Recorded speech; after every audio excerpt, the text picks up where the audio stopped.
张亚迪现在在监狱里面，我知道我非常担心，我真的，他刚刚被抓的时候，我每时每刻我都在想他，我真的那个时候我觉得我像一个什么失独的，就是你知道失独的父母，就是我觉得我那段时间都快疯了，我真的，我早上每天起来第一件事就开始想张亚迪，然后晚上睡觉的时候也是，我就无时无刻都在想他，我不知道我要怎么救他。我当时在金沙江的时候，我面对那些一个是建坝，就是建大量水电站，然后把村民的农田淹掉，然后强制的把他们搬迁到更高的地方，公路边上，把他们所有的家园全部都毁了。然后我当时特别心痛，然后我就很想做一些事情，你们知道吗？就是你知道中国的新闻没有人提这些事情，国外的新闻他们不关心这些事情，但是你知道那是他们村民的一切，他们所有的东西，他们的家庭，他们的村庄，他们的所有东西就因为这个全部打散，然后他们最后没有办法，他们只能去新疆打工去广东电子厂里面打工，他们的所有的亲戚的关系全部都毁了，他们没有，什么都没有了。他说你们这个汉人不都是喝着我们的洗脚水长大的吗？就是因为长江黄河不是你们中国的母亲河吗？它的源头都是从藏地流出来的呀。如果我们就是他们的这个藏地的自然生态环境发生了变化，恶化了也好，或者是什么水土流失也好，那最终受害的人不是你们藏人吗？就是我的网站上面摆了一个藏人的，因为是视频网站嘛，就有很多的切片，就是截图啊什么的，摆了一个视频的一个藏人家的一个全家福，然后那个全家福是他在他们家金堂拍的，然后藏人家金堂会摆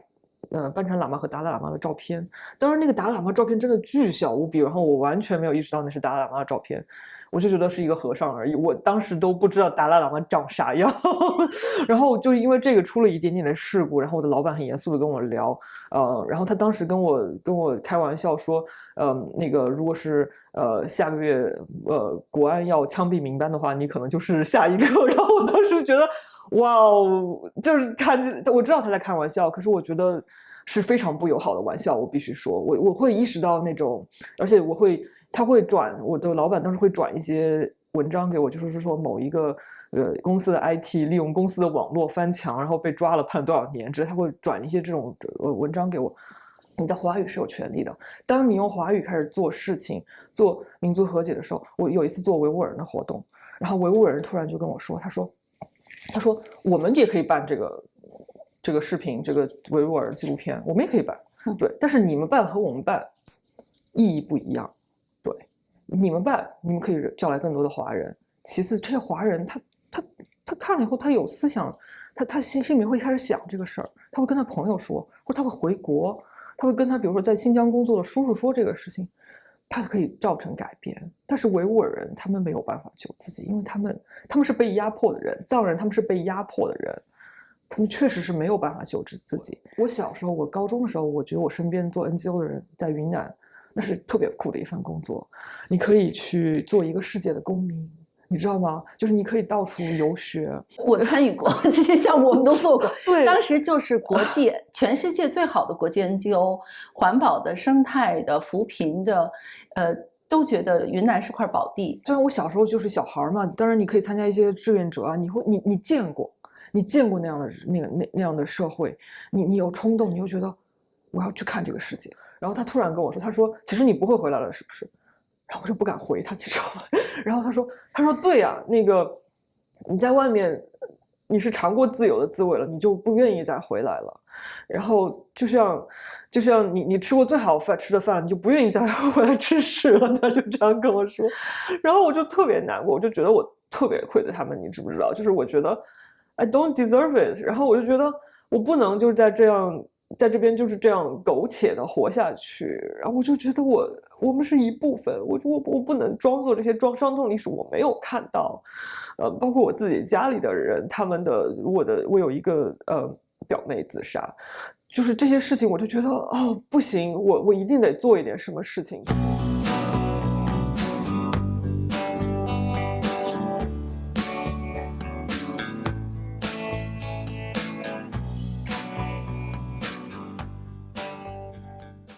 所以其实你看，你现在在做这个挺藏会，其实可能共产党的反应、中国政府的反应，第一反应你在做一件非常反动的事情，好像觉得在跟他们作对。其实我听完以后，我觉得你就是想让藏人按照他们的方式来生活，是不是这样？是的。但是现代化的生活方式和你在中国感受到的东西，跟你自己对自由的价值观的判断是错位的。然后我们现在听到的是，你在藏地接触到的是完全另一种生活方式，你一种更接受的东西。然后呢，你做了什么选择？可能很多人为什么我问这个问题？因为你的人生还在打开中嘛，所以在那个阶段，可能我现在想，美国、中国小孩，我们每个人都有过很多很多时代的年轻时候、小时候的梦想，但绝大多数人就放弃了，还是会选择一个很务实的路。你又做了什么选择呢？对，我那个时候我也在自己探索我的人生，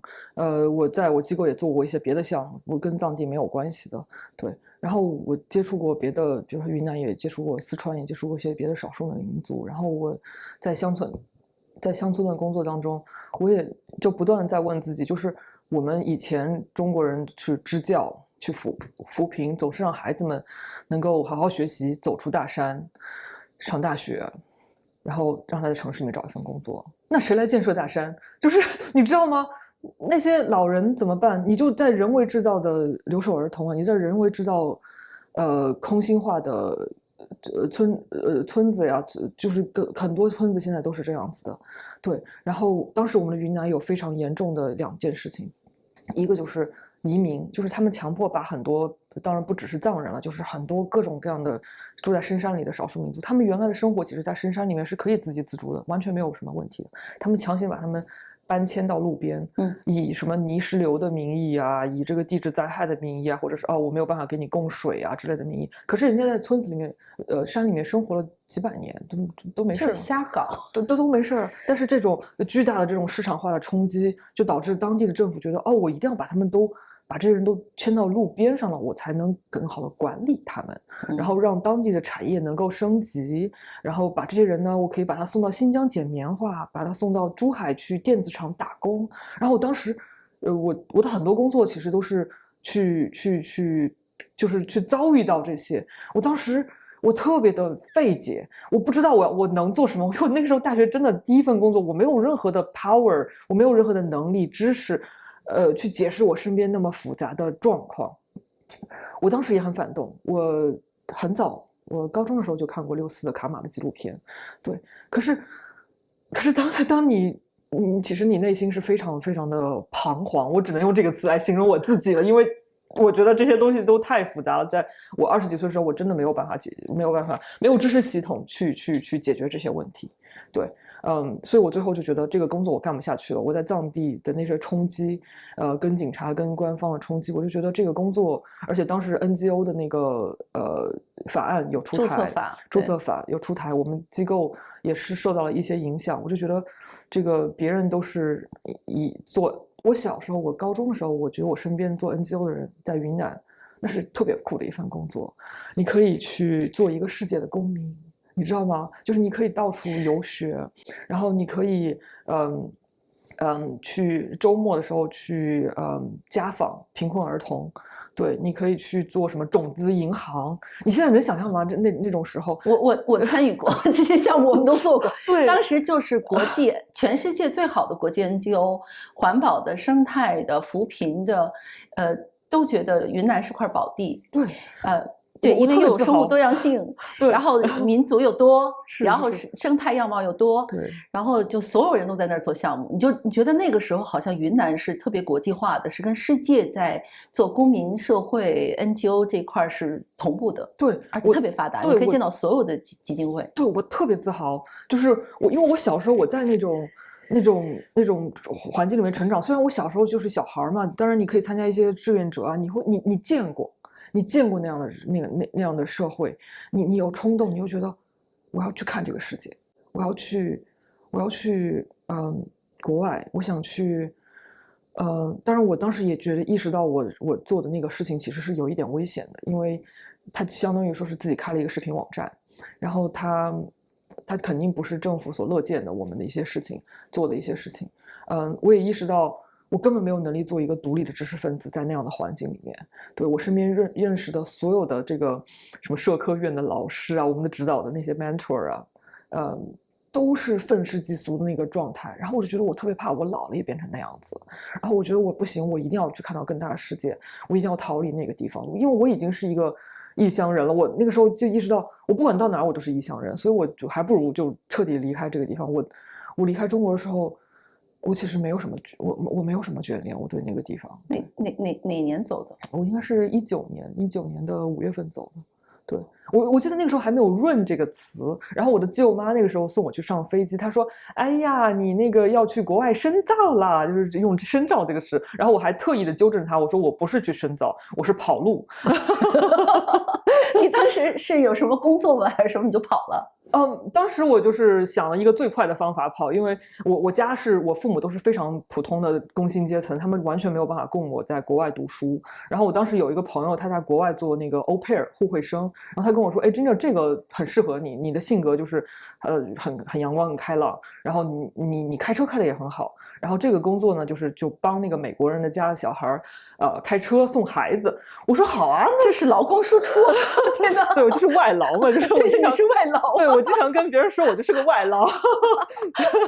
对，然后就那个时候我有一个香港的朋友，他经常跟我讲香港的菲佣，我说啊，我要去美国做菲佣了。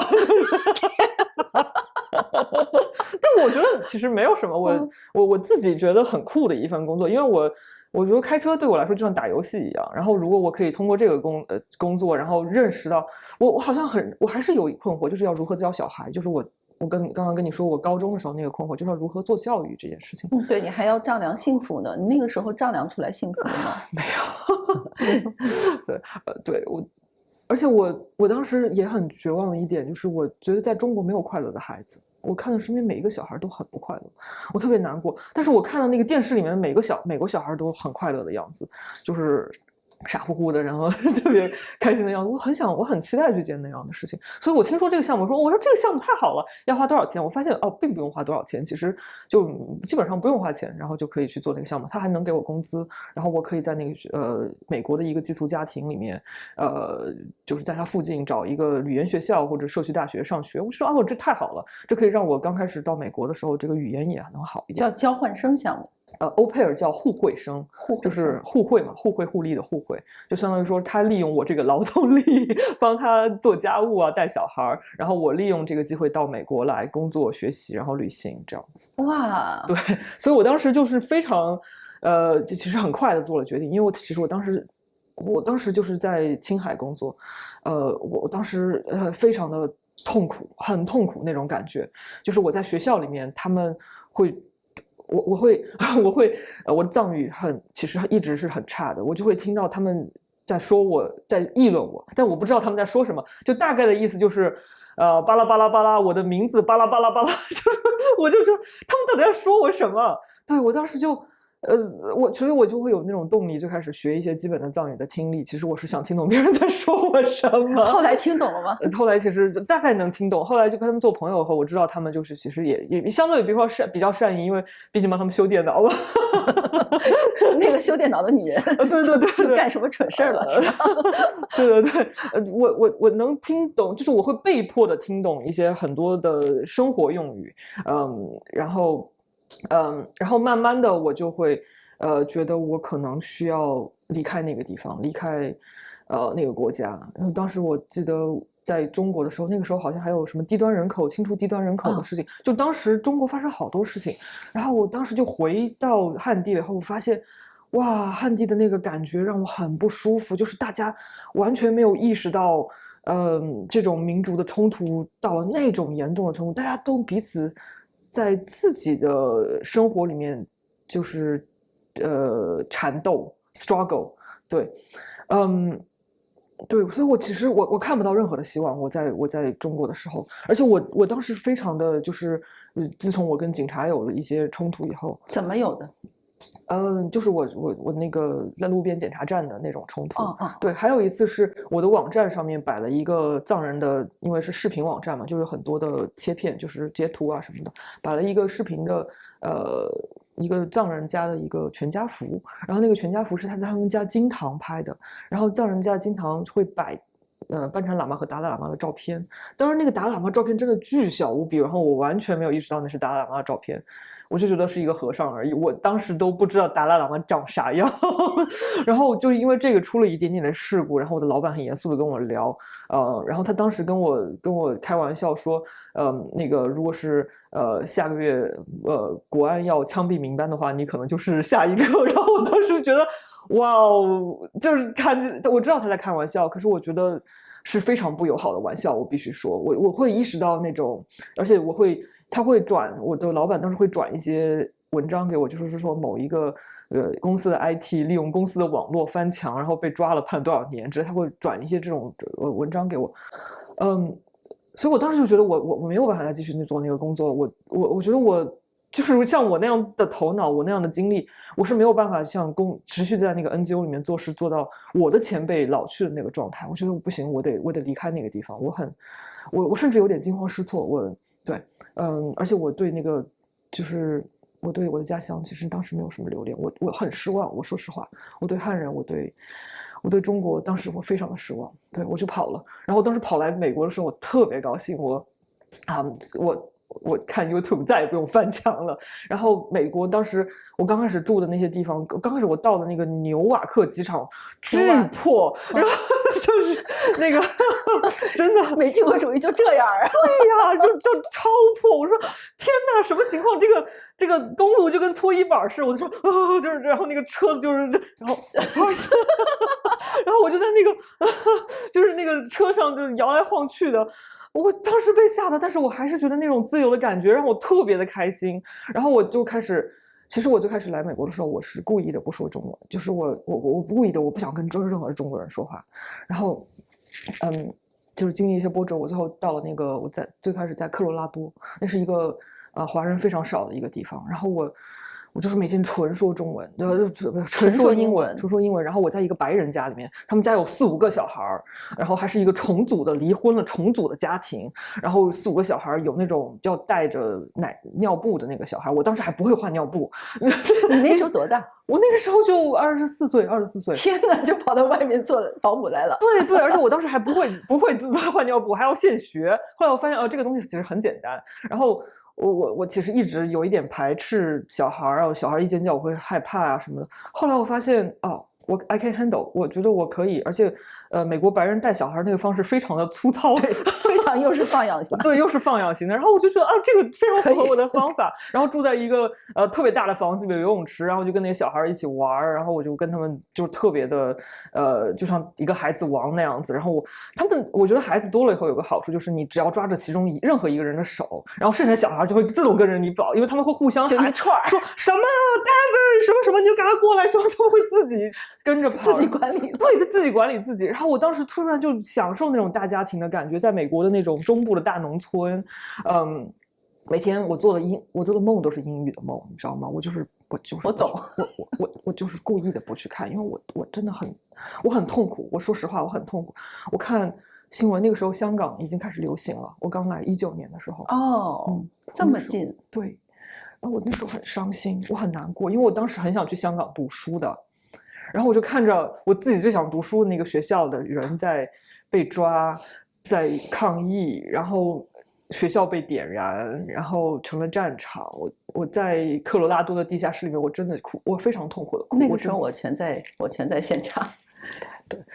我非常难过，但是我就是故意的去，我不想再。你是在美国看见香港？对，而且那段时间我知道我自己需要一段时间适应美国，我就故意的。我在上语言学校，然后我认识的朋友都是什么哥伦比亚的、巴西人。然后我记得我刚到美国的时候，我们有一个 training， 就是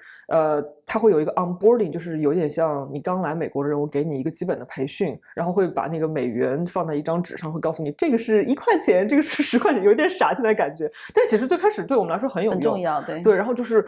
来自全世界的200个欧佩尔互惠生在一起开大会，然后互相交朋友。然后我突然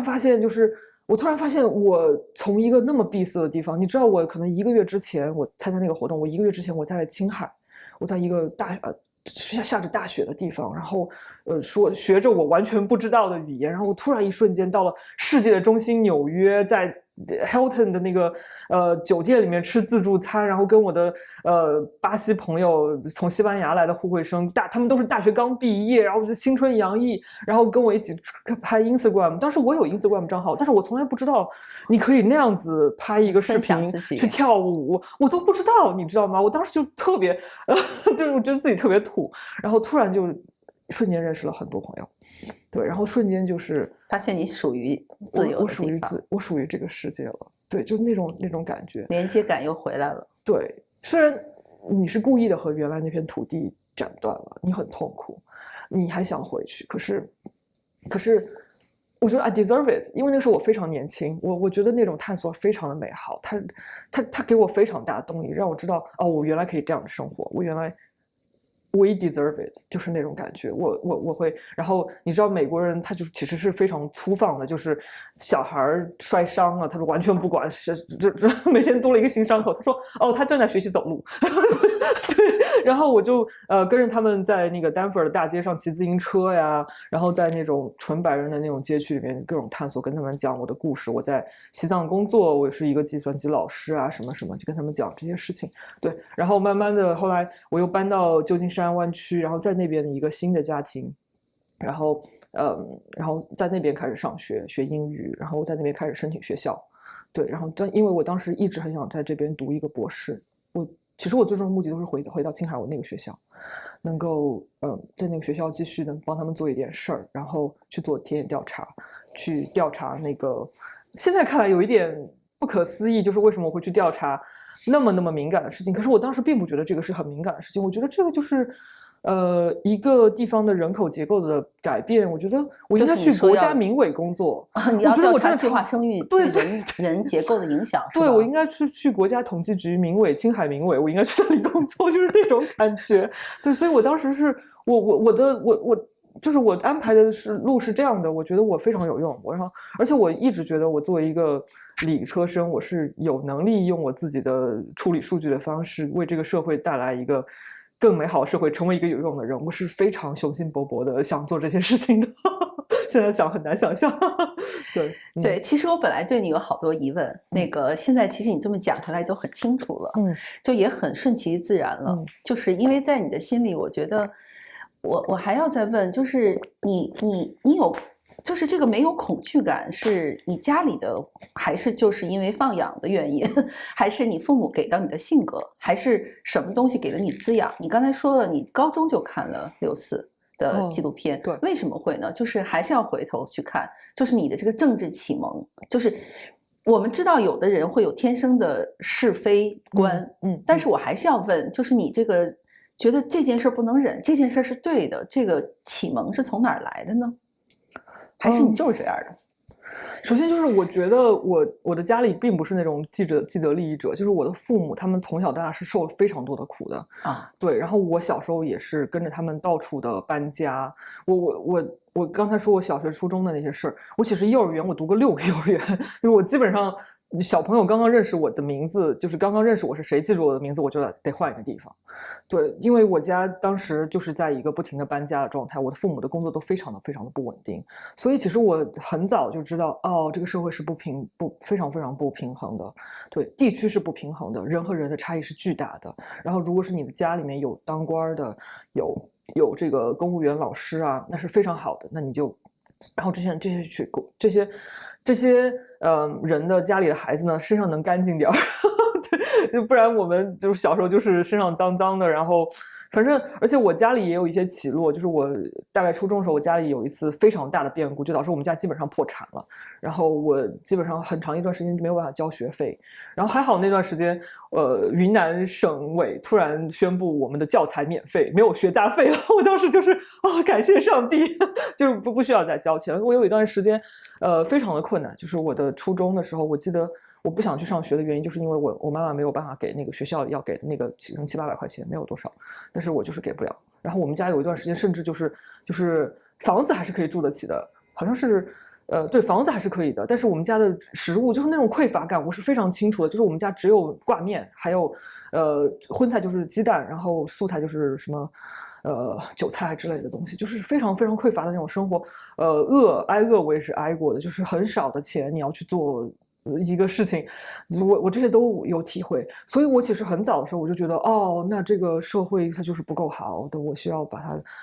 就我会有这种感觉，对，而且我觉得我在云南长大，我有很强，我高中的时候。我很强的说，哦，我要考到云南外面的地方，发达的地区去看一看。所以我最后去了这个长三角地区，我们说包邮区去看一看。我是很期待，我对杭州是非常，我是人间天堂啊！听说是我很想去看一看人间天堂的世界到底是什么样子。我对那种繁荣我是充满了期待的。包括我当时在来美国的时候，我对那些繁荣，对那些高科技的东西我特别热爱。包括我学理工科，我搞电脑，我知道。科技是多么好的一个东西，可是我知道在这个世界最残酷、最疯癫的、最偏僻的地方，很多科技它的发展是没有办法惠及到人们的，而且他们其实反而是科技的发展让他们生活变得更糟糕。我非常清楚这一点，所以我觉得我的政治启蒙可能不同于大部分人，对，然后我自己的读书，我自己是在网上玩论坛，其实很多时候动力是。我想搞清楚这个复杂的世界，我觉得我好像跟别人很不一样，这一点就是我觉得这个世界太 confused 了，我得学更多的东西，让我这个混乱的世界找到一丝安宁，这种感觉。但是你一点都不怕复杂性，你一点不像好多小孩说，现在不说一个是我们是丧的一代，我们是最后一代，还有就是我觉得你特别棒的，就是你是真正体会过生活本身的，不像好多小孩惯的，我们以为，当然这也是谎言，就是中国人都吃饱了，就不需要再为饥饿而，其实有大量的根本你看不见的地方。对，我已经是好了，我身边很多，我其实是直到上大学，只是媒体里头没有说而已。对，我是直到上大学了才意识到，哦，我可能是一个，我可能是一个比较。我们家是一个比较普通的或者比较贫穷的人，因为我在上初中的时候，我其实家里面家境算我身边的人里面算是比较好的人了。对，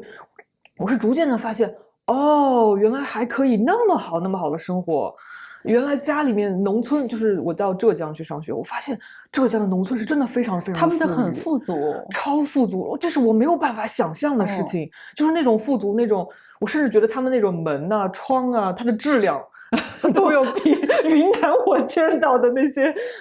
好的学校、大学里的那个质量都要好一些，就是那种富裕的差距，我是真实的感觉到了的。这个所以我没有办法说我装作没看见，我觉得这个没有他们想的那么简单，就是他们骗我们的那些话，我觉得我好像我基本上没有相信过。对，懂了，是因为为什么说这个？因为好多人会说啊，我觉得包括大生，但是我觉得我又在继续反思了。我觉得我都是活在 bubble 里的人，有一点点，就是我以前会看大城市的人多嘛，包括其实你在美国看很多，我经常觉得都是既得利益者的家庭，就是你刚才说的那个富二代啊，或者什么什么的，就是包括媒体。所有人都假装中国很发达了，中国很有钱了。这两天不是还在比较吗？美国都斩下线了，中国人都简直要颠覆了哈！我就很气，但是我又以为大家都是活在这个假象里的，就真的相信中国那么好了。所以我每天要把大家摇醒，说你们要睁开眼要看真实。可是你根本不需要这个被摇醒的过程，你是见过真实的。对，我身边。就真的非常多人非常辛苦，非常惨，我自己的这种表妹啊，就是我觉得我没有办法，就是装着我不知道这些事情，就包装我在美国我可以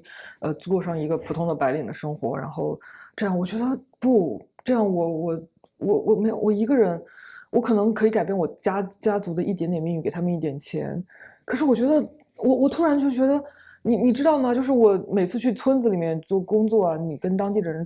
关系处理得特别好，他们就会逢年过节给你打电话问你什么时候再去，然后你就会觉得不，他们是社区，就是我跟他们是一体的，就是他们经常，你知道我后来我决定我留在美国了之后，我心里面非常难受。我是云南人，我的家乡是最漂亮、最美好的，我们的天气是最好，我们的文化是最多元的。你要让我不回家了，这件事情对我来说是非常非常残忍的，你知道吗？我当时下了非常非常大的决心，然后他们后来就经常给我打电话的时候说。你知道我有个藏族朋友给我打电话，他说：“哎，你什么时候回来？你都去了好久了。”我就这样寒暄嘛。然后他突然跟我说，他说其实你不会回来了是不是？然后我就不敢回他，你知道吗？然后他说对呀，那个你在外面你是尝过自由的滋味了，你就不愿意再回来了。然后就像你吃过最好吃的饭，你就不愿意再回来吃屎了。他就这样跟我说，然后我就特别难过，我就觉得我特别愧对他们，你知不知道？就是我觉得 I don't deserve it， 然后我就觉得我不能就是在这边就是这样苟且的活下去，然后我就觉得我们是一部分，我不能装作这些伤痛历史我没有看到，包括我自己家里的人，我有一个表妹自杀，就是这些事情，我就觉得哦不行，我一定得做一点什么事情。就是我虽然是一个理科生，我不太会做这个社会工作啊，这个我可能都得从头学，但是我觉得不行，我得就可以啊，我可以从头学啊。就是我经常跟这个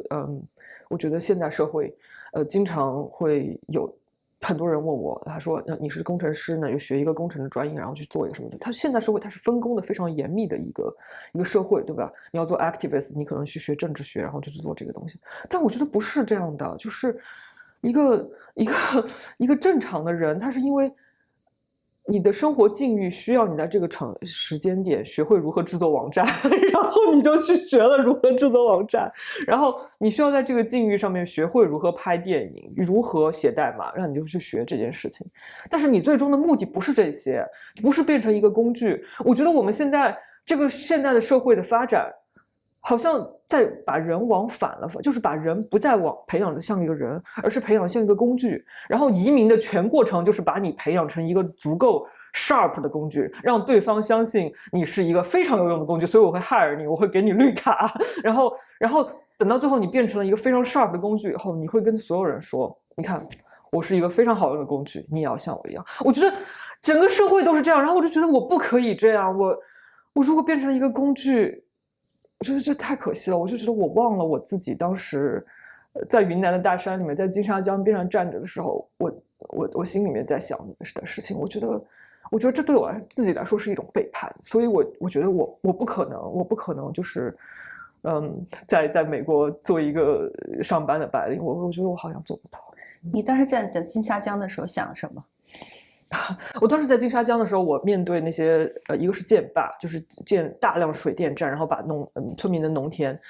淹掉，然后强制的把他们搬迁到更高的地方，公路边上，把他们所有的家园全部都毁了。然后我当时特别心痛。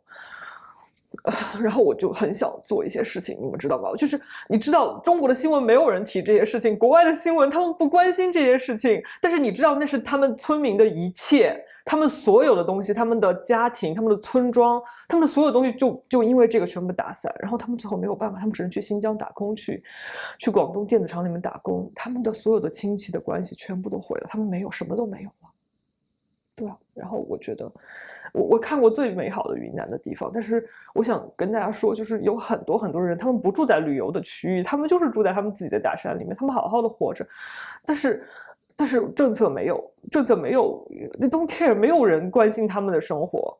然后可是我没有能力去阐述，就是我最开始的时候。我也不是记者，我不知道我要怎么去说这些话，我不知道我要怎么去说这是什么产业强制的地方的土地的资源转型，这些话我都不会说。但是我就觉得这不应该呀。我觉得首先他们的声音要被发出来，其次就是他们发展要怎么发展是由他们决定的，不是由外面的人来决定的。我觉得这个是非常非常基本的一件事情，他们才是那片土地的主人，你们要尊敬他们。我觉得这是这个事情的核心。所以你就做了现在的这个事情，还是中间又做了什么？基本上就是后来就为了留在美国生活，然后去找了一份工作，在大公司里面，做一份白领的工作。然后找了那份工作以后，就觉得哇，我可能1个月之内就觉得哇，这个工作我一眼可以看到头，我可以做一辈子这个工作。然后，对，我可以不出错，然后一直做这个工作，然后慢慢的晋升，然后。我觉得我有能力，然后而且美国的工作它可能 work-life balance 比较好，所以你其实下班了没有什么太多的事情，有很多空闲时间，所以我在想我需要做一些事情。对，所以其实最开始我做了擦星星事务所，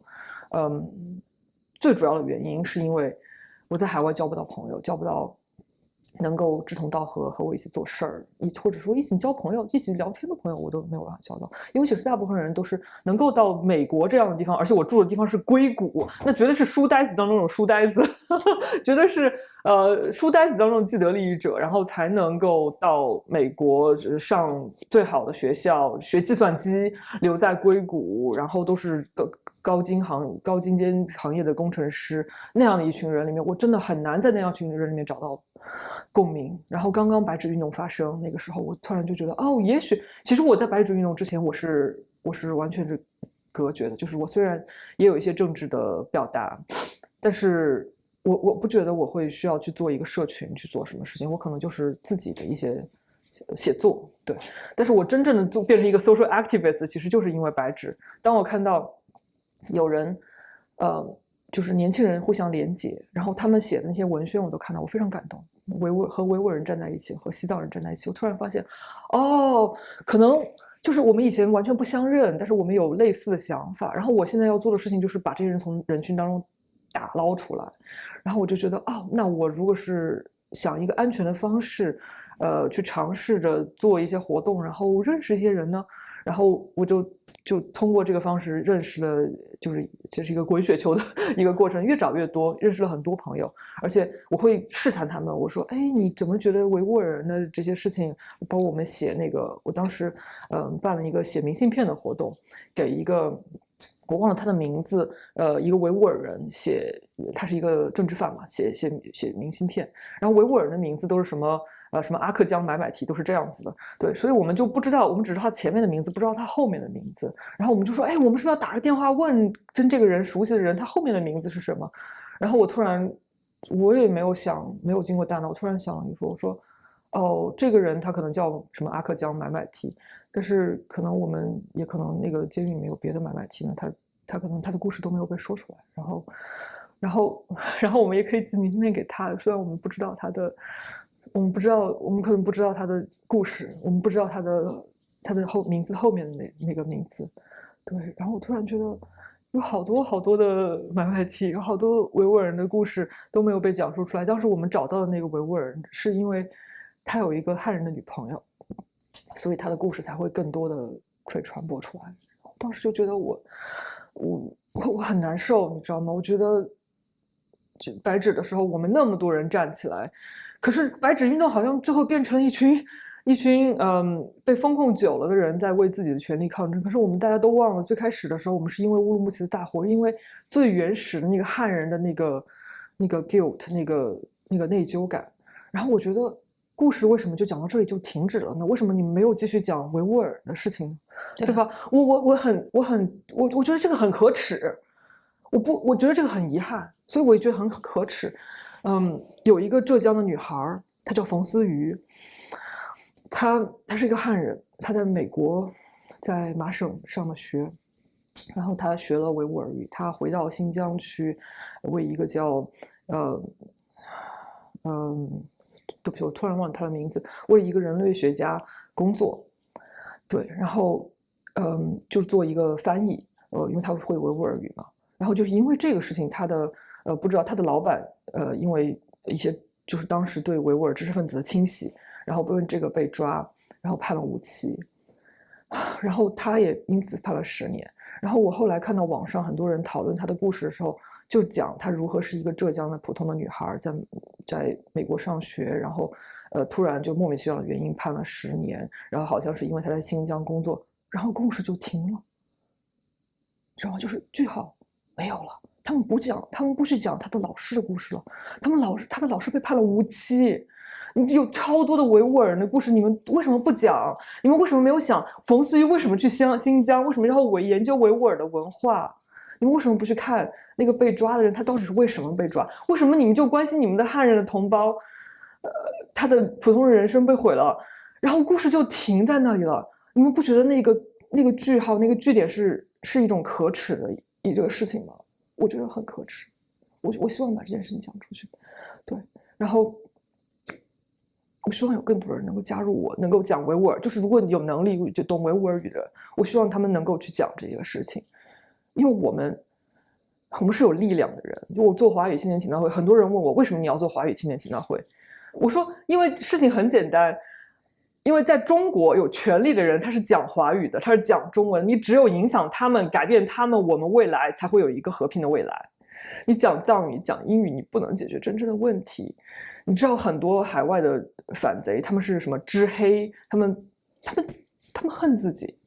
他们觉得羞愧，他们也有 shame， 他们也有不舒服，像我们那样子的，就觉得，哎呀，这群老中怎么样，他会这样说，对，但是他们就扭开，他们就扭头就走了，他们不会去，他们不会去真正的帮忙。但是你要知道，你是有力量的，你是有权利的。你的华语是有权利的。当你用华语开始做事情、做民族和解的时候，我有一次做维吾尔人的活动，然后维吾尔人突然就跟我说，他说我们也可以办这个视频，这个维吾尔纪录片，我们也可以办，对，但是你们办和我们办意义不一样，对，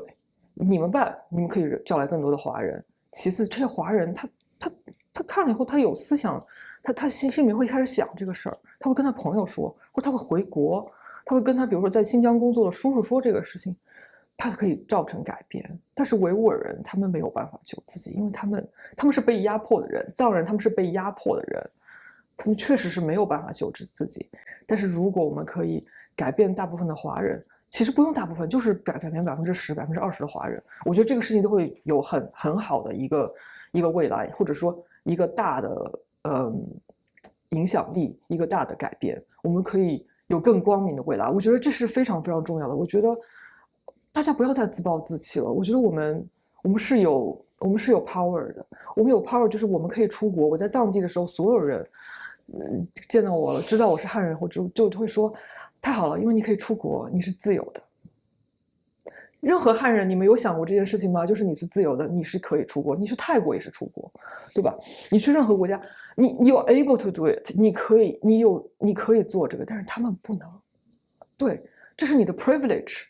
这是你的特权。可是你的特权你不用，你的自由你不用，那就不是自由，那就不是特权。所以，如果你有自由，你要把它你用自由，我觉得要使用出来。我才能真正感受到此刻的自由，因为我在享受它，并且我在使用我的自由去做更多的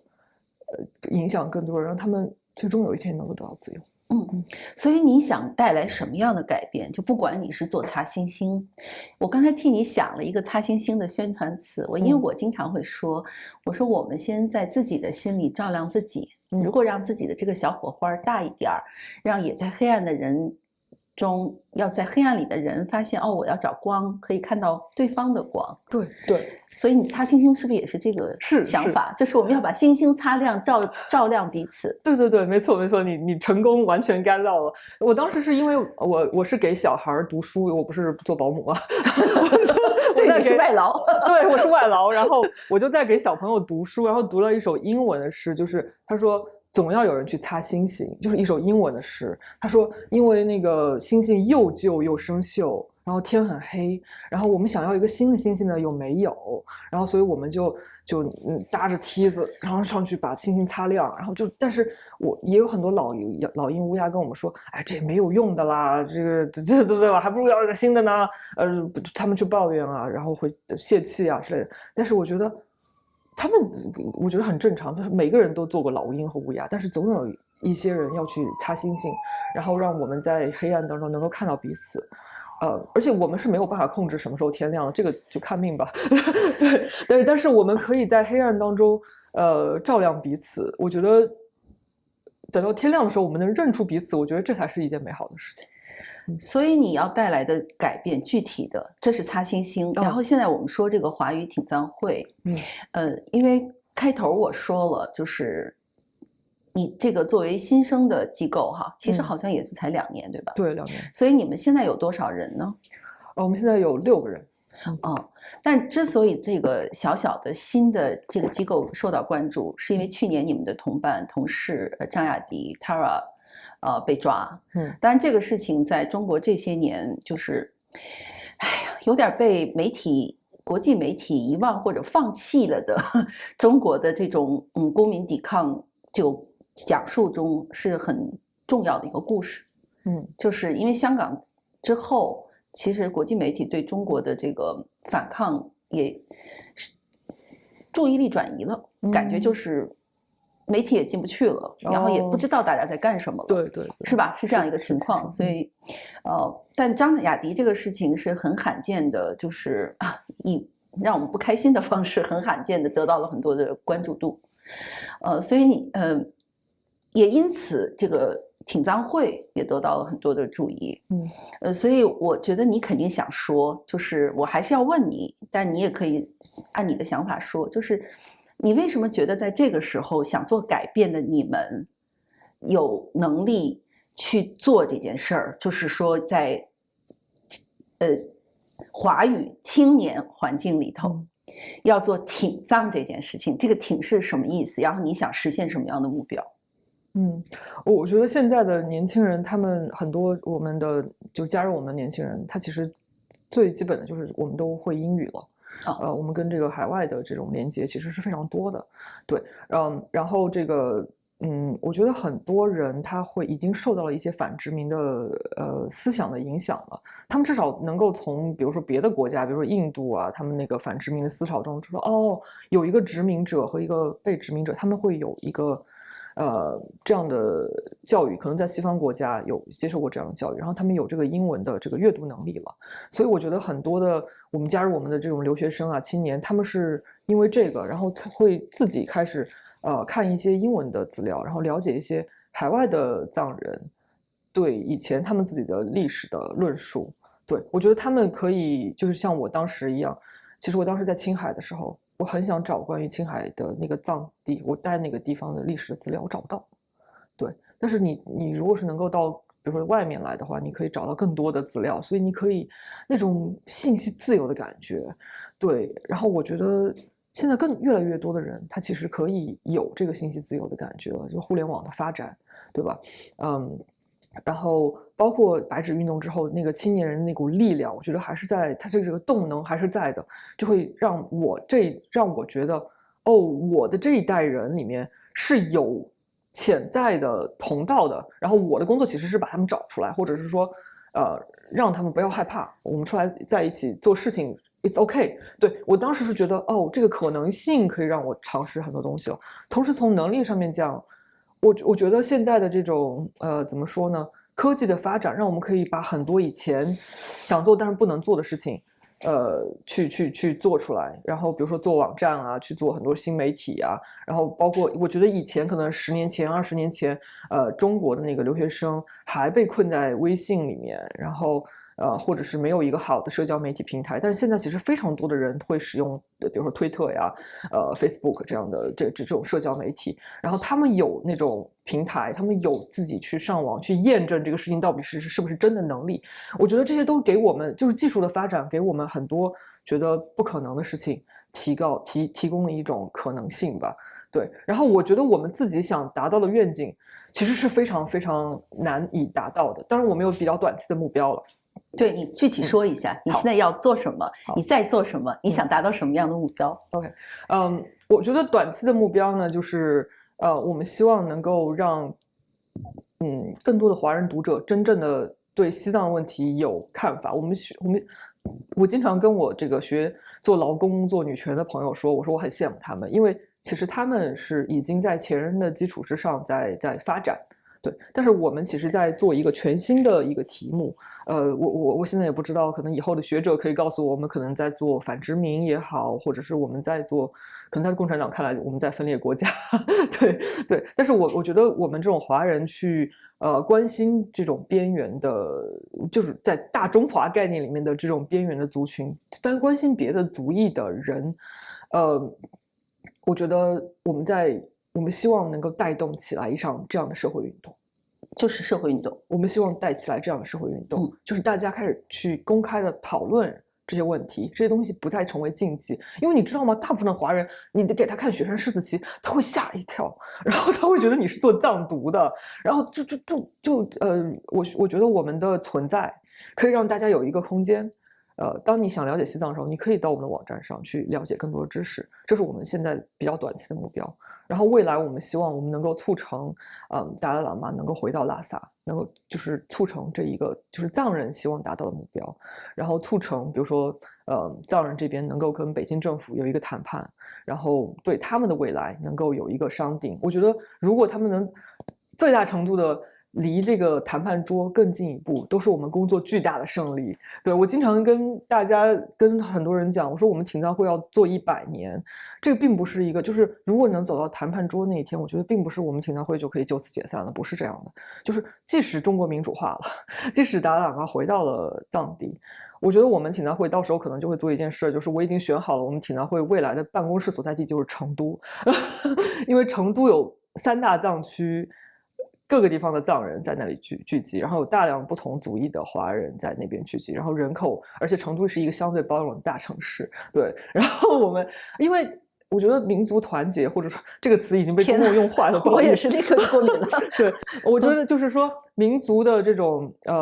转型正义、民族的和解，我觉得这是非常长的一个事情，不是说我们一代人就可以做的，而且。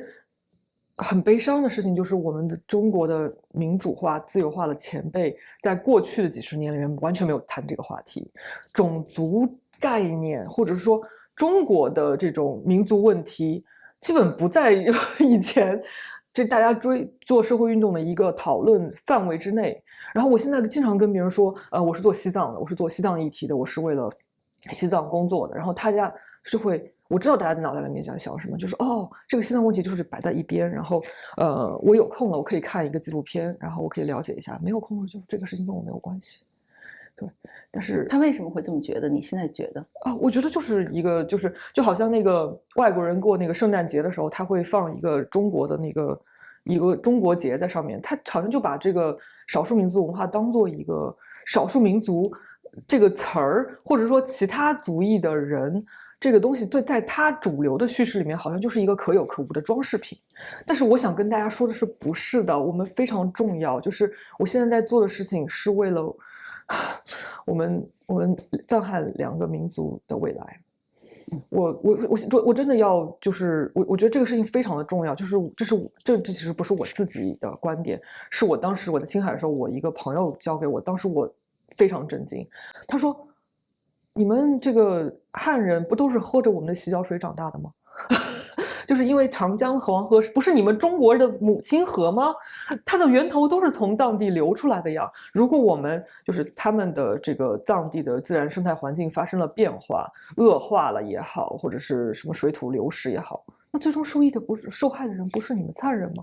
为什么你们会完全的不在乎藏地发生的任何的事情呢？就是我刚才比如说的草场退化这些事情，你们会觉得是个做好事的事情，好像跟帮助非洲难民小朋友一样，会觉得把它远远的推在一边，跟自己没有关系。不，这个事情跟你有关，非常重要。你们能想象长江黄河的水质发生巨大的改变，这个全球气候变暖对整个中国所有的水系的影响吗？这是非常非常宏大的事情，但是这和我们的未来息息相关。对，我做汉藏交流的时候，我让大家就有一个巨大的这个中国的地图，然后我让大家海外流亡藏人，他们其实是知道自己的原来的这个家乡在哪里的，所以他们就把自己家乡写上去，在地图上找下来，在便利贴上贴上，然后我让大家都把自己的家乡都贴在那里，然后我们就意识到我们住的就是多么的接近。我们就是邻居，对。然后我当时突然就有感而发，我说 other people come and goes, but we are always be the neighbor。就是别的人来来去去，是吧？有很多的国际友人，他们来帮助藏人啊，就是他们非常的慷慨，非常的好。然后他们尊重藏人的文化，然后他们信仰藏传佛教，我觉得这非常的好，这真的是非常有福分的一个事情对藏人来说。但是我们无论如此如此就是2个民族之间的仇恨如此的深重，我们永远都是邻居，我们跑不掉的，这个事情没有办法跑掉的，所以我们必须有一天需要坐下来谈判，我们需要坐下来想我们的未来，我们要去解决这件事情啊，我们不能彼此仇恨，然后再也不相见了，不是这样的。你知道成都，包括云南、甘肃、兰州、青海，有大量的这种民族混居的地方。如果中国突然自由化了、民主化了，我觉得如果我们现在不开始工作，不开始准备那一天的话，大家心中就只有仇恨，心中只有说你们藏族人都是怎么样，我要杀掉你们。会死大量的人的。我最开始的时候做停葬会，别人说你为什么要做停葬会？我说为了少死人。所以你们停葬会现在具体的这个项目和产品是什么？是网站。我这2天是在如饥似渴的看，然后我就陷入了深深的自责中。我说我怎么知道的那么少？所以我就觉得你做的，不管是 YouTube 上的一些知识分享的视频，还是你们现在已经有的那个非常漂亮的 Substack， 而且是双语的，你看我已经在替你做产品宣发了，对，我都觉得一个是很用心，一个是让我得到很多知识，所以我想问你，就是你们把自己定义成，首先帮你说完这个宣传广告，就是说是不是针对的就像我这样的人，就是对这个事情有兴趣，然后我想系统的专注的去学习跟 Tibet。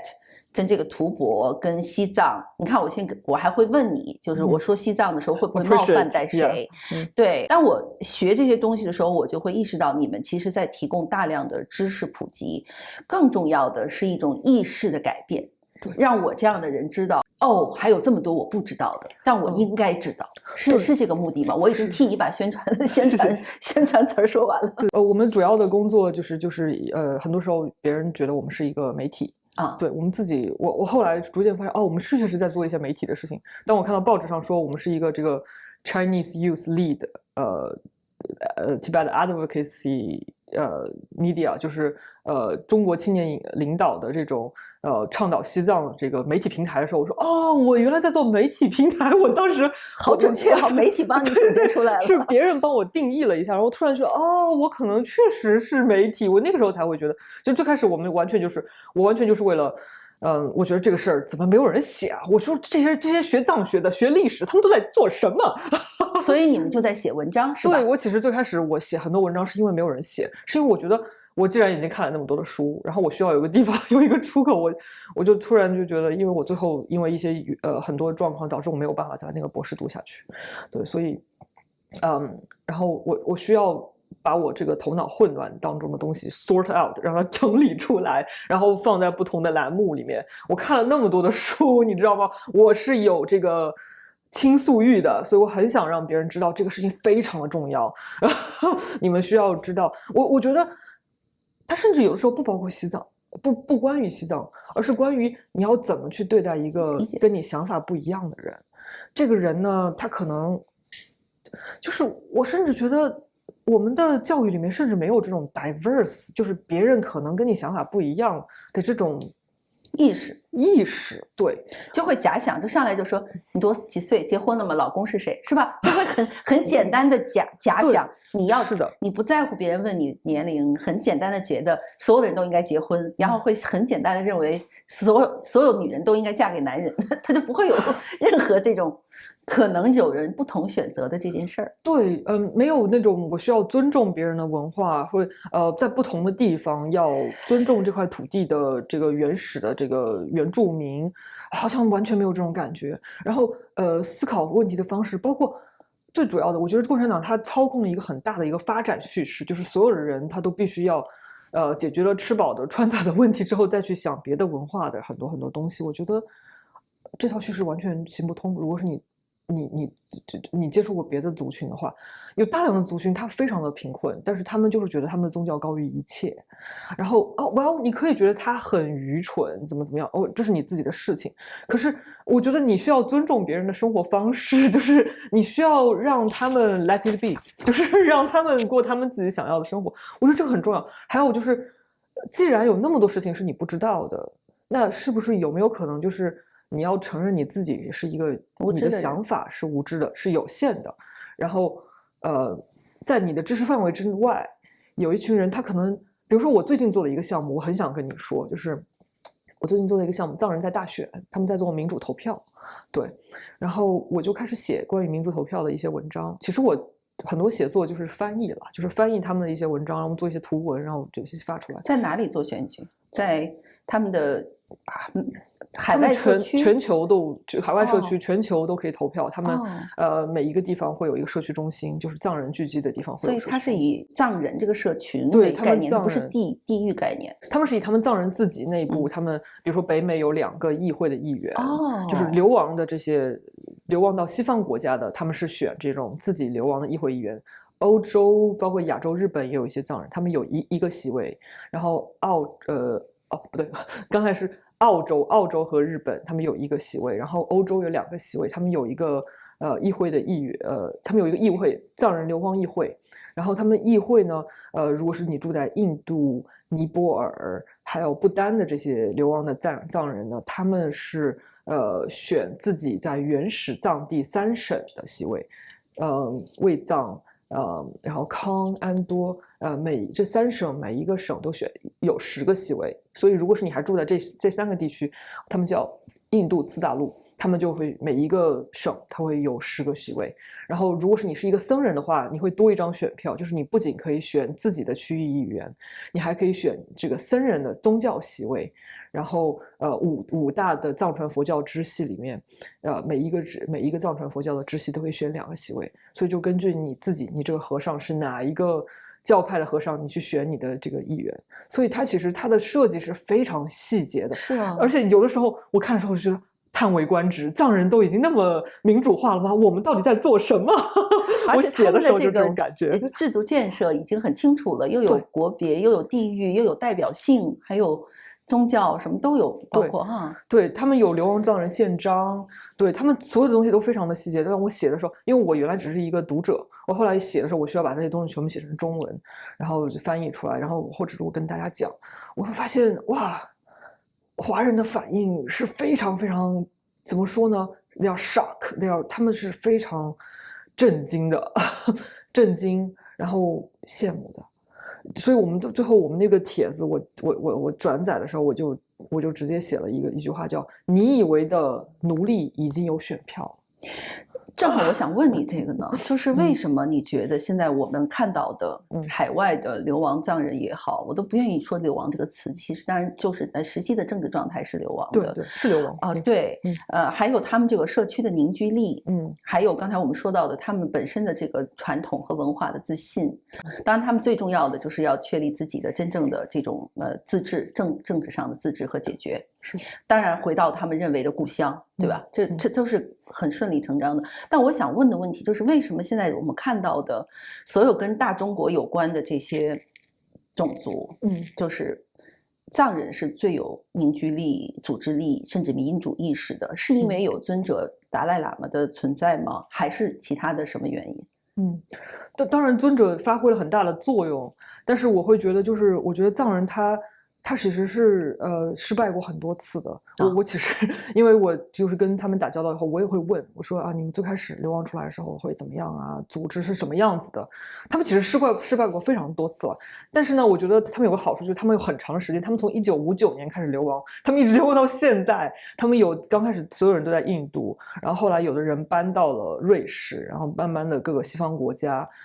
然后去搬，然后他们要如何在当地做这种社区中心，如何去管理，然后他们有什么妇女会、藏人的青年会，然后学生的各种各样的这种小的组织，他们之间如何有机的合作，我觉得他们是不断的在就是试错，然后不断的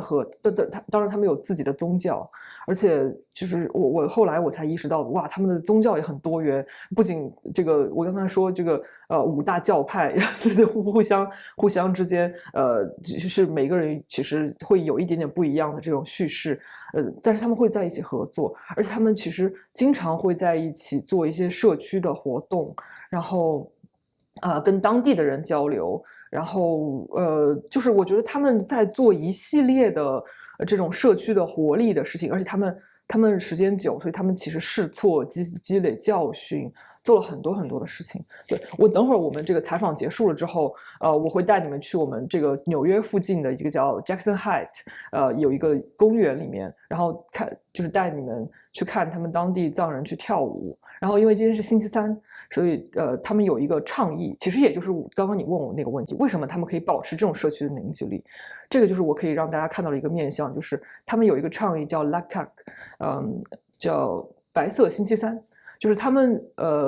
也是达赖喇嘛尊者发起的这个倡议，然后发起全球的藏人，无论你搬到哪里，在干什么，你周三那天你可以穿藏服，你就穿藏服，说藏语，和藏人的朋友用藏语打字沟通，然后吃西藏的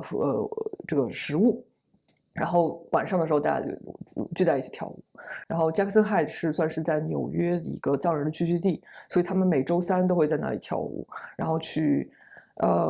我刚开始就觉得很好玩，你知道吗？我就觉得很有意思。而且我其实我们在国内的时候也有很多跳舞啊，因为我在云南嘛，就是我们彝族啊、藏族都会跳舞。我当时就觉得是很好玩。可是后来我跟他们聊了以后，我发现我特别震惊，他们用了 resist 这个词 ，resistant 这个词，反抗。他们说我们在反抗。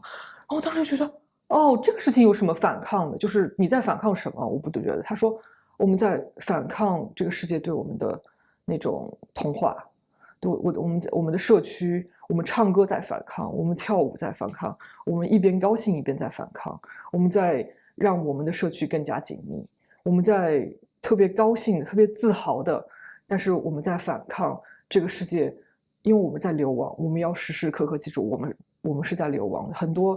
多的藏人，他们跟我说，他出生的时候就是 activist， 出生的时候就是行动者，就是然后他们一辈子都要记住，他们自己有一天要回到藏地。他们不是说我在美国就做一个美国人就好了，我们还是要记住我们是藏人，我们要有我觉得他们在通过这种方式在保有自己的民族的认同。而且我不得不说，这个方式在很大程度上是非常有成效的。就是这个白色星期三，它能够，我觉得我说那么多，其实都不带大家去看一下。其实你看到他的那个社区，每次聚会，过年过节也好，包括每周三的那种聚会，你会发现，哇，他们这个就是一种反抗，因为反抗并不一定是要苦大仇深的。我正好想问你这个问题，为什么因为我已经想到了，就是我觉得这个活在自己的快乐里，活在自由里这件事情，而且不要忘了自己是谁，这件事本身就是一种反抗。而且就不要苦大仇深。所以我就正好想问你这个问题，因为又说回来，我们现在面对的真正的这个。因为你说到华语了嘛，就我们说到这个华语世界，对华语世界，不管是墙内还是墙外的，甚至有人说，只要你用中文，这个无处可逃的，就精神中的墙哈。一定会有人问你说你还是吃饱了撑的，就是说有那么多事儿要关注呢，所以你现在觉得你关注的这件事儿你是一种在亢奋中的反抗吗？尤其。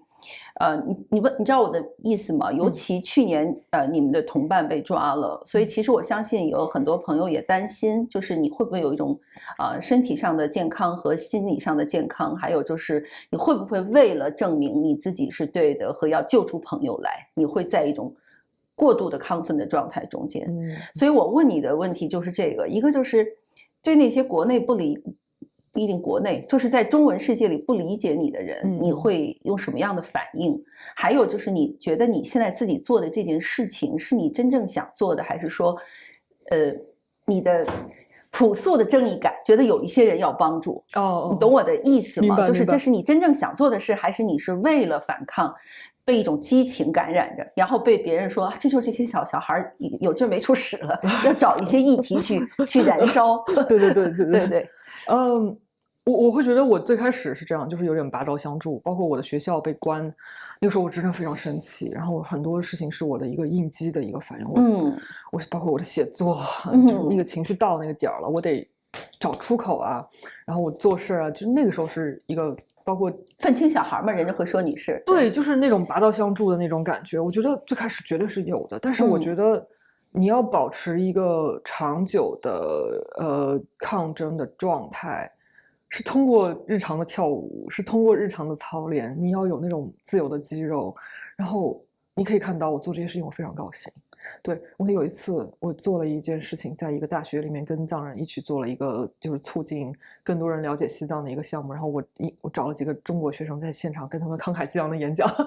对，我就认识了他们，然后他们也是有一点害怕，不愿意拍照，我就给他们我的卡片，我说哦，你可以订阅我们的东西，你了解啊什么的。然后做完了以后，我就跟我那个朋友说，我就跟那个朋友说，我说 I feel so privileged to work for you Tibetans，我说我不知道我怎么翻译，就是I feel so privileged，我后来就这样翻译，我说我觉得我为藏人工作，我觉得我非常有福分，我非常有福气。不是特权哦，是福气。对，然后我朋友他突然就跟我说，他说 Ginger we have so privileged we feel so privileged to have you， 就是这种感觉。这种感觉是我在做别的什么女权的朋友、劳工的朋友身上，我觉得做女权的朋友上面有一种他们是 proud， 他们是女权主义者，包括我自己也是一个女权主义者，我会感觉到那种东西。可是我会觉得那种荣誉感，好像离我们现在在做的抗争、做人权的朋友们，他们脸上没有这种东西，但是我有，对，我就会觉得。I feel so special. I feel so， 我觉得我特别的，而且我会觉得我好像是被选中的那个人，就是这好像是一种我自己都没有想到的一种缘分，我去做这个事情，而且你知道吗？就是我觉得我做这个事情让我想到藏人他们给我的感动就是他们有那么多的苦难，这个民族他有那么多的苦难，但是藏人他从来没有给我一种感觉他在埋怨汉人，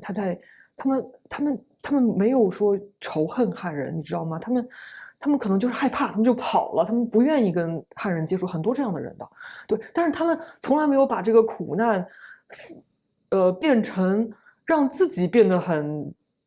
这个痛苦的一种枷锁，他们反而让苦难变成了一种让他们彼此更紧密。靠得更紧，然后继续战斗下去的动力。我觉得我在他们脸上找到了幸福，然后我不是最开始要测量幸福嘛？我觉得那是很大的力量，那是很大的动力。我觉得有的时候我听他们讲话，听他们讲这个藏人他们演讲，我会身上起鸡皮疙瘩，我会觉得我是有多大的福气，我才可以听到那些东西，我才可以把这个东西转化成力量，然后帮助我的华人朋友们能够团结组织起来。能够，我觉得这是精神资源啊！你不用你的这个，就是像财宝一样，金子银子你不用它就浪费了。我觉得我需要让更多的人知道，嘿，你不是在帮助藏人，你不是在施舍他们，我不是在援助他们，我们是在一起，而且他们比我们更有经验，而且他们的文化是真的对我来说是一种 spiritual 的一种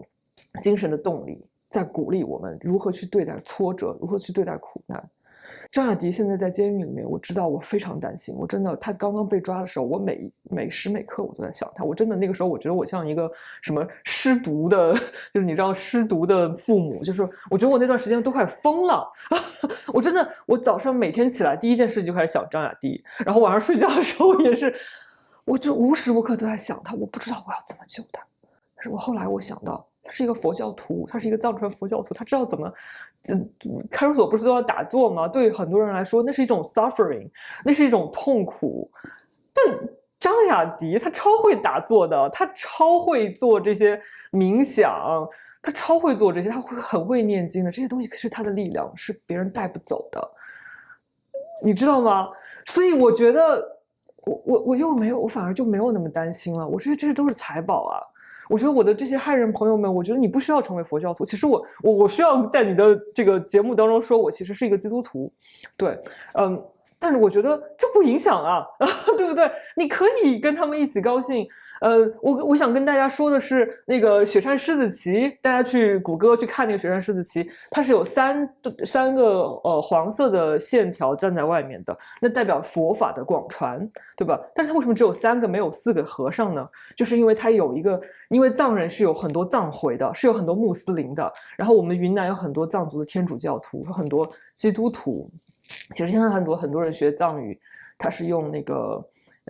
就是藏语的圣经学藏语，因为圣经它是现代的语言，它不是像佛经那种比较古旧的语言，它可能比较难学。对，那我觉得这些都是精神财富啊，你得用啊，我觉得这不用白不用是吧？就我们就拿过来就可以用，包括现在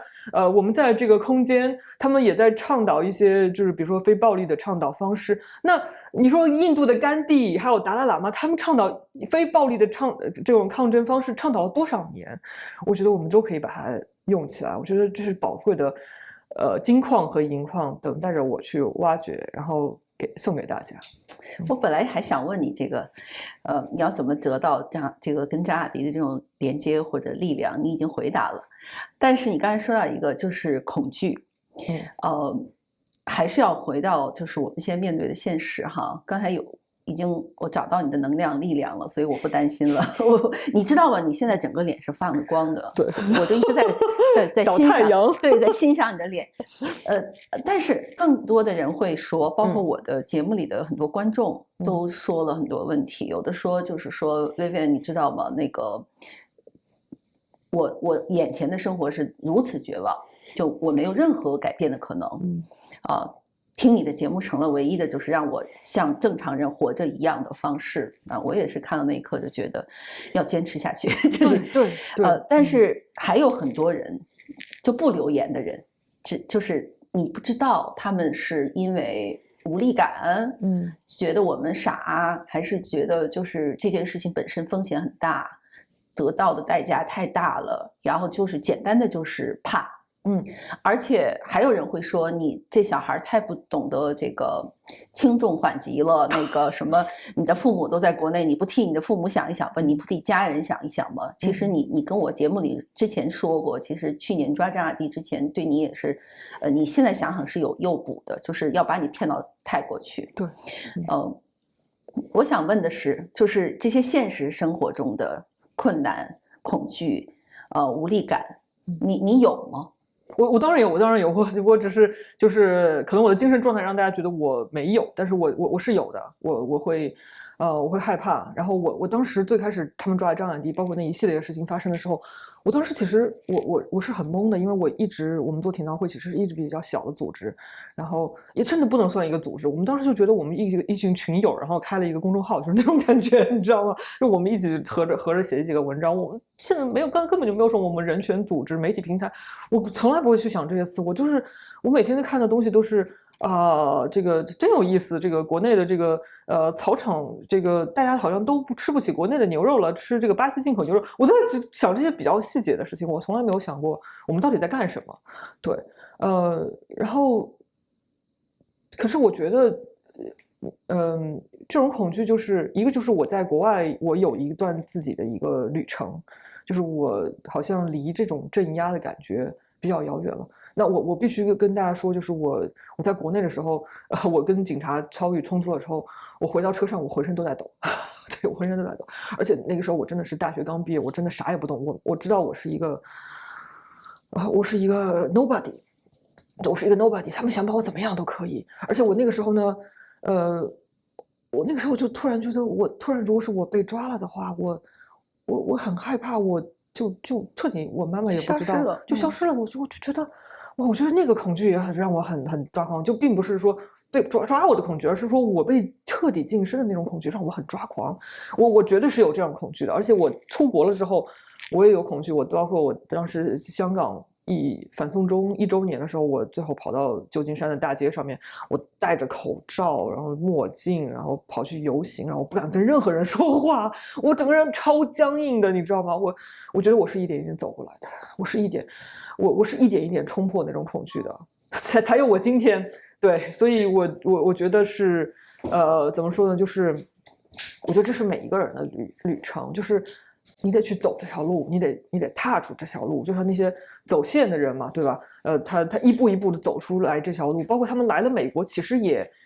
也是就是活在恐惧里面，觉得国内的父母被找啊，怎么样啊。我第一次我的警察在我青海的那个学校我出来发生了之后，他去找我妈妈说，我其实我第二天直接不能上班了，我就整个晚上都有一点害怕这样子。但我现在我就完全没有什么感觉。所以这恐惧，一个是可能自然的环境，就是自由的环境，它会让你忘掉这些；二是要自己战胜恐惧。对，而且我觉得你需要去找一些可以让你inspire 你的东西，让你觉得更有力量的东西，激励你的东西，激励你的东西。这是为什么我刚才说我找到了藏人这个议题，我觉得这是我长期可以做下去的议题，因为我觉得我以前是在觉得我在做好事，我在帮助藏人，我在帮助藏人解决他们的问题，但后来我就觉得我变成了一个更有荣誉感的人。然后我之前我也申请过政治犯，可是我就会觉得哇，政治犯被照片被人贴出来，就感觉有一点害怕。然后对啊，就是我觉得很遥远。那后来我突然发现，那是一件很光荣的事情，就是我在藏人的身上，你知道我有一个藏人的政治犯朋友，他特别特别的，是一个很外向的一个人，然后是一个完全战胜了恐惧的人。然后他最开始坐牢的时候，他不会说汉语。然后他是坐牢之后，他跟我说，他说：“哎，你知道我在哪儿学的中文吗？”然后我都不敢说话，你知道吗？因为我有那种，因为我其实知道答案，但是我不敢这样说出来。然后他说，我在监狱里面学的学的汉语，我在什么什么女子监狱学的。他说我当时都不想教，我都不想学，他们一定要教，我都服了。对，我都在他们脸上看到那种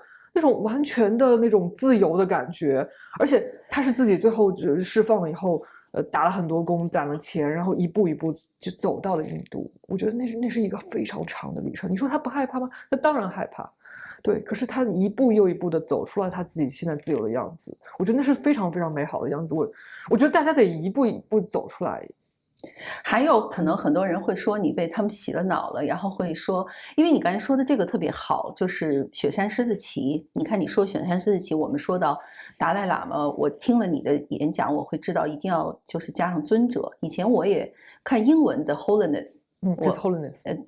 His Holiness， 我会习惯，但是中文我就不知道加上尊者是一个很重要的表述，但是我学到了，我就知道了。但我想说的是，其实有大量的汉语环境里面的这个词语的表达，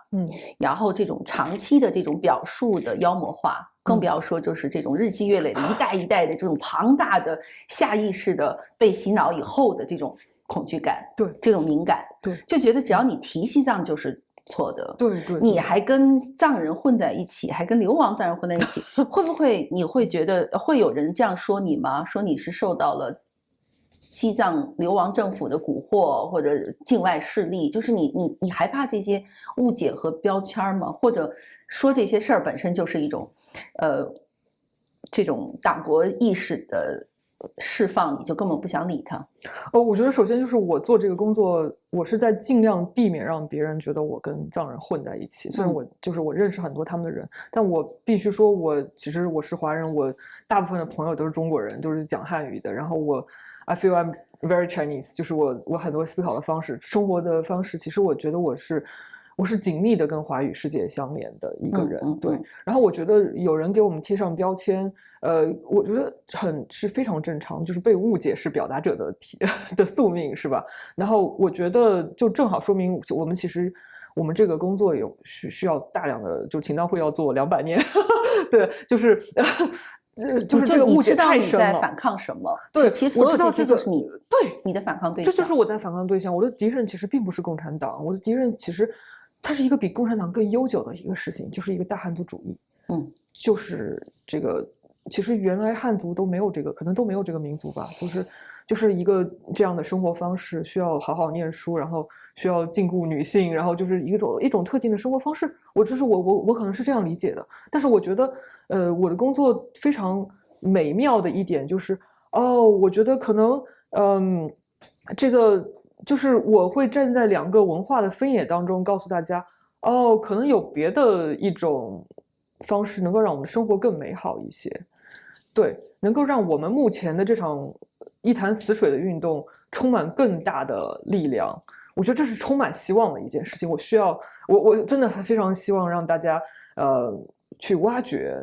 这种这种东西。而且我觉得你的观众可能有一些在国内的人，我觉得他们可以挖掘出来非常多感人的故事历史，我觉得那是非常激动人心的一种民族和解的序章。我觉得真的非常鼓励大家去做这件事情。尤其在国内的朋友，他们还有一个优势，他们可以真正去接触和看到藏地和藏人。是啊，去到我们现在不能去到的地方。我觉得这是在比